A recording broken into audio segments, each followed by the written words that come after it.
Hello everyone, this is Sahajpreet Singh and I welcome you all to yet another video in this series on Core Java.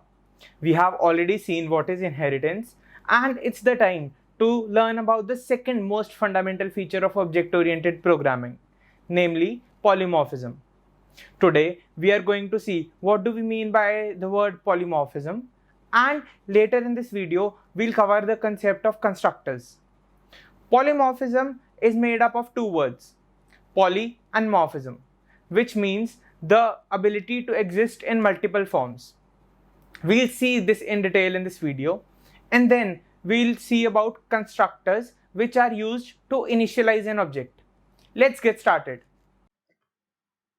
Hello everyone, my name is Sahajpreet Singh. In this series of lectures, we have already discussed a very important feature of object-oriented programming, that is inheritance. Now, it's time to move on to another very important feature, that is polymorphism. What is polymorphism? First of all, the word polymorphism is made up from two words, poly and morphism. Poly means multiple and morphism means forms. So what is polymorphism? It's the ability to exist in multiple forms. There are two types of polymorphism in Java. Method overriding, which is also the runtime polymorphism, and method overloading, which is compile time polymorphism. Now let us understand what is method overriding and why do we need it. We already know that whenever we inherit a class, all the non-private variables and methods of that class are accessible in the child class. Let us suppose we have any function in the parent class and we want to change the functionality of that function in the child class. So how will we do it? Here is where method overriding comes into consideration. Using method overriding, we can redeclare that function in the child class, keeping the same signature, and we will be able to use the function with the new functionality. Now, there are some rules for method overriding. First of all, the function which is derived in the parent class and the child class must have the exact signature. What do we mean by signature? We mean the name of the function, the return type, and the arguments which this function takes. And then if we are overriding a method which has a higher level of accessibility, for example, we want to override a method which is public, so we can't do this by a method which has lower level of accessibility. What do we mean? A public method can be overridden by a public method only. A protected method can be overridden by a protected or a public method, and a private method can be overridden by a private, protected, or public. But we can't override a public method by a private method. Why? Because the accessibility of the overriding function will be less than the accessibility of the overridden function. And now let us suppose that we want to make sure that we have a class and we declare a function whose implementation should remain the same. Any child class should not be able to change the implementation. So how we achieve that? We declare that method as final. So we say that final methods cannot be overridden. Now let's jump to our IDE to check this out. I have already created a class polymorphism. We'll be taking the example of a vehicle and an airplane. Let us suppose we have a class vehicle in which we have a method drive. So let our class be vehicle,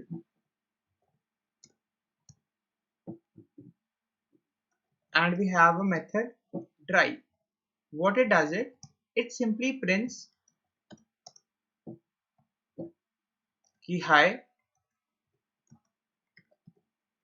I'm driving. Now let us suppose we have an airplane which inherits this class vehicle.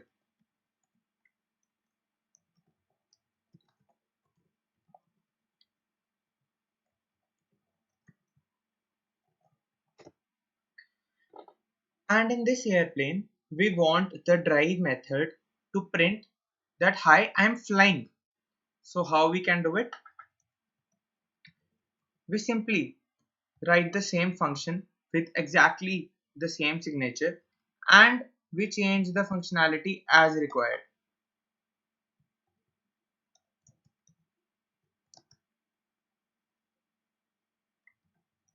Hi, I'm flying. So this method, which is in the child class, which is overriding the method of the parent class, is known as overriding method.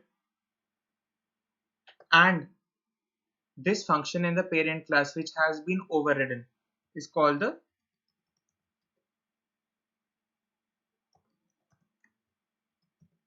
overridden method.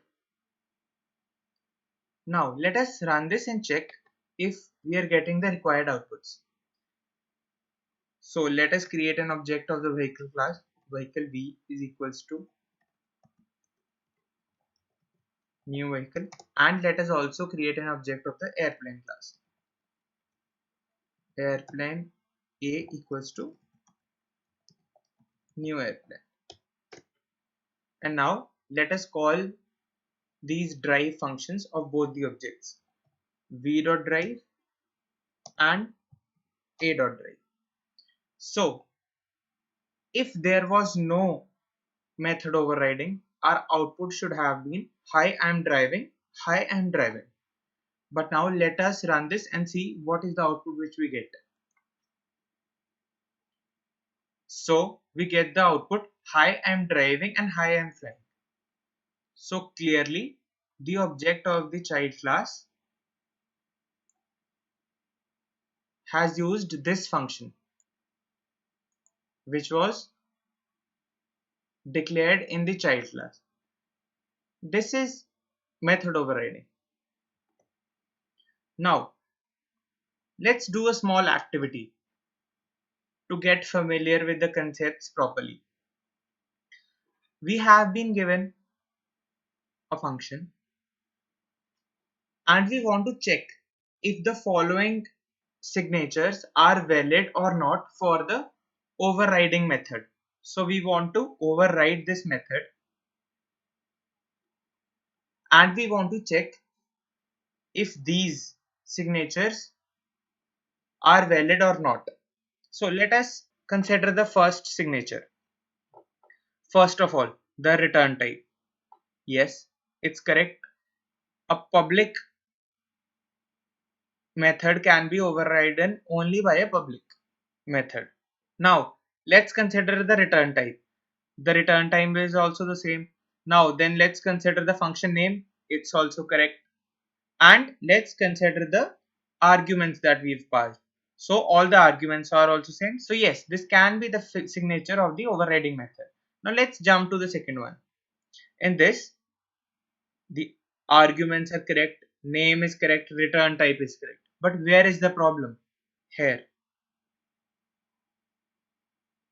A method with higher level of accessibility cannot be overridden by a method with a lower level of accessibility. So this is wrong. In this one, the next one, the return type is different. So this is also wrong. Let's see the next one. This is correct. Return type is correct. Function name is correct. Now in this arguments, we see that the name of the arguments has been changed. So is this a problem? Not exactly. This is also correct because we are passing the same type of arguments. What their local name is, it doesn't matter. I suppose with this example, you've got a better understanding of method overriding and you'll not make any mistakes in it. So now let's see a small concept which is covariant return. So what covariant return style is that whenever we are overriding a method and the return type of the overriding method, this return type of the overriding method is of the type of the class which is subclass of the return type of the overridden method, then this case can be considered. We can have this scenario where the return type of the overriding method can be a subclass of the return type of the overridden method. This type of return is called covariant return type. So here we are done with method overriding. Let's jump to the second type of polymorphism, which is method overloading. Method overloading or compile time polymorphism or early binding. Method overloading means defining multiple methods with the same name inside the same class. In method overriding, we were overriding the method in another class, but in method overloading, we are having two methods in the same class with the same name. So now let's see what are the rules for method overloading. First of all, the number of parameters can be different. Secondly, if the number of parameters are same, then their data type must be different. Simply, we say that the type of arguments or the number of arguments, at least one of these should be different. What about the return type? Considering only the different return type is not allowed. Return types can be different, but the arguments must also be different in that case. Only the return types cannot be different. Why? Let us see. Let us suppose we have this function and we want to overload this. So if we create the object of this class and we call the function fun 5 comma a.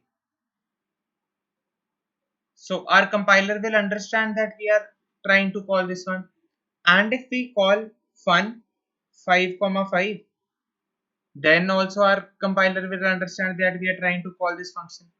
But let us consider that we only have the difference in the return type. So we have this function also and we have this function also. In this scenario, what will happen is when we will call this function, the compiler will not understand which one to call, this one or this one. Hence it will be ambiguous. That's why just having different return types is not considered as method overloading. Now let's jump to our IDE and have a look on this. Let us suppose we want to overload this method drive in the airplane class. We want to add the speed at which our airplane is flying. So let's take the speed as argument from the user. So this drive overloaded drive method takes an argument speed. And now what we print is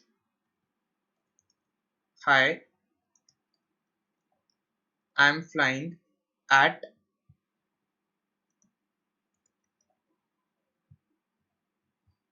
these many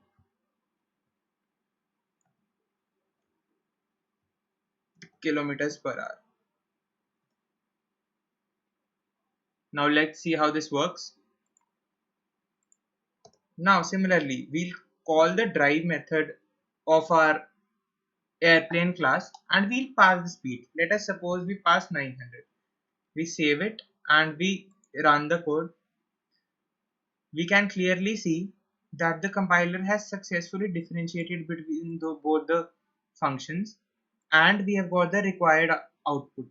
So if we are passing the argument, then we are getting the output from this function. If we are not passing the argument, then this function is running.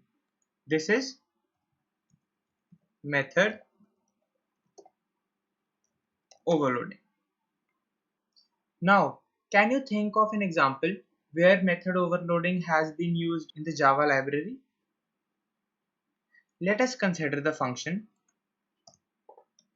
which we used widely, system.out.println, this println function. In this function, we can pass it an integer, we can pass it a string, we can pass it a character, we can pass it a double, float, etc. So this println function is the best example of method overloading. I suppose everyone has understood what is polymorphism in Java and its types. Now, there is a short activity for you all. This is a very important interview question also. We have discussed all the points. You have to come up with the difference between method overloading and method overriding. This will also help you in your interviews. I suppose everyone is clear. Hello everyone. In this series, our next focus is on the topic constructors. Today, we'll be learning what are constructors in Java, why do we need them, how do we use them, and then we'll have a hands-on with using constructors. So, in Java, constructors are blocks of codes which are similar to methods and they are used to initialize the object. So, why do we need constructors? We need the constructors to initialize our object. We'll be looking into this in a few moments. Now, how do we call a constructor? The new operator calls the constructors of the class. It calls the default constructor implicitly if no constructor is available. So, Java compiler provides us with a default constructor. Now, how many types of constructors are there? There are two types of constructors, default and parameterized. Now, there are some properties for constructors. First of all, the name of the class and the name of the constructor must be the same. Constructor name and the class name must be the same. They must have no return type. And then our constructors cannot be abstract, static, final or synchronized. As we already discussed, they are automatically called by the new keyword when we instantiate the class. Means constructors are called when the object is created. Let's go to our IDE and work this out. I have already created a class constructors. Let us suppose I create a class car.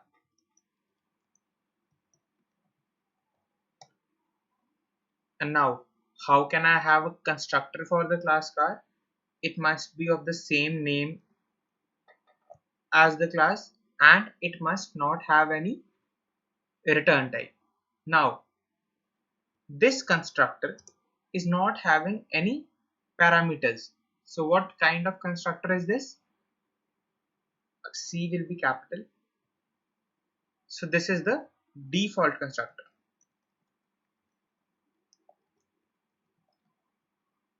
Now let's simply print hi I'm constructor. I'm default constructor. Now we say that whenever we create an object of a class or we instantiate the class, the constructor is called implicitly by the new keyword. Let's check this out. We simply create an object of the class car. Car C is equals to new car. And let's run this out. So clearly we have only created the object and the default constructor ran. So this means whenever we instantiate a class, the constructor is called. Now let us suppose we have another class, maybe student.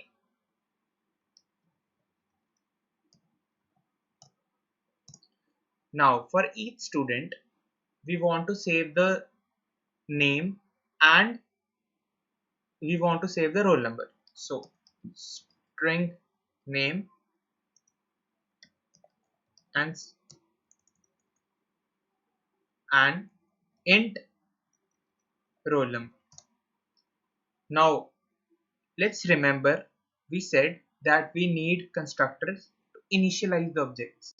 Let's understand what do we mean by initialize the objects and how do we use constructors for them. Let us suppose for each object we want to assign this name and roll number some values. We can do this using constructors. So we'll create a constructor, and what all do we need to give values to? First of all, string name and int roll number.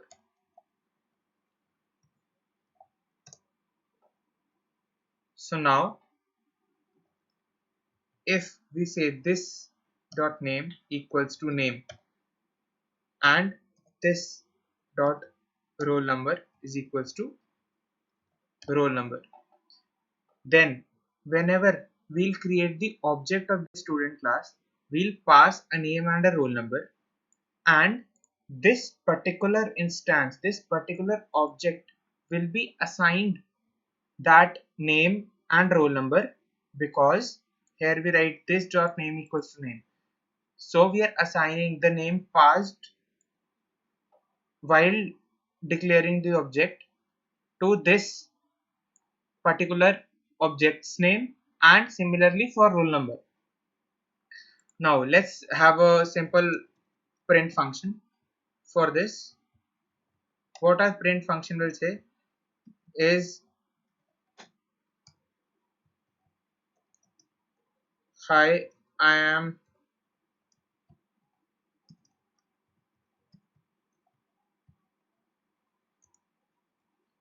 my roll number is this dot roll number. Now let's see what happens when we create the object of student.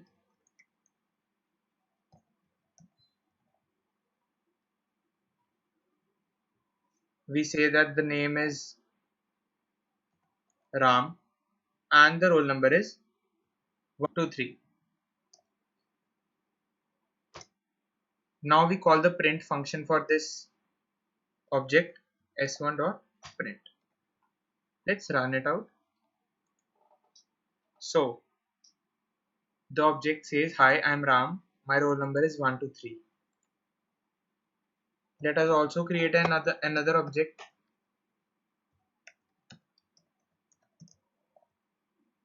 Sham, and roll number 234. Let's also call the print function for this, so it's s2 object.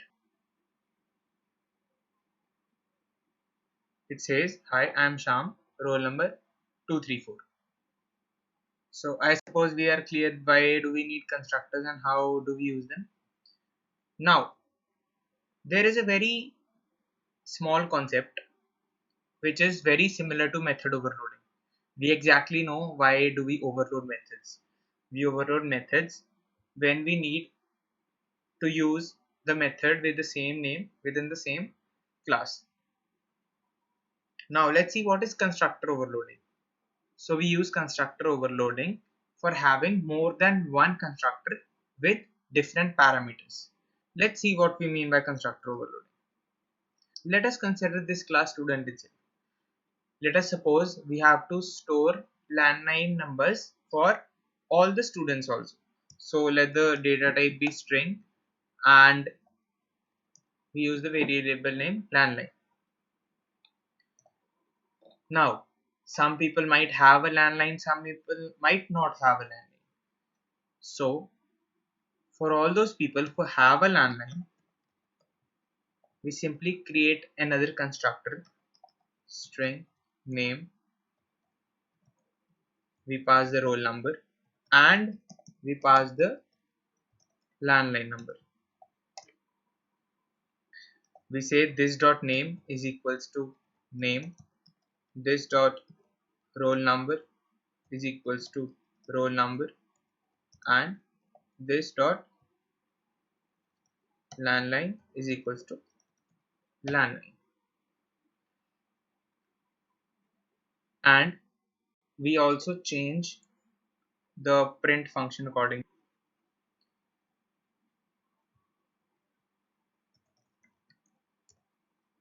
Landline number, landline.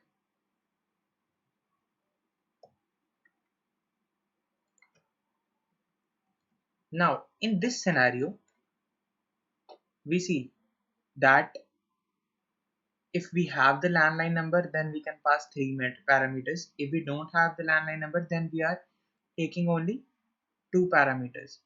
So what will happen? Let's consider a third student, student S3, whose name is Ghansham. Roll number is 345 and the landline number is 0112233 whatsoever, and we call the print function for this also. So what do we expect? We have not given any values to the landline number in S1 and S2. So let's run this and check.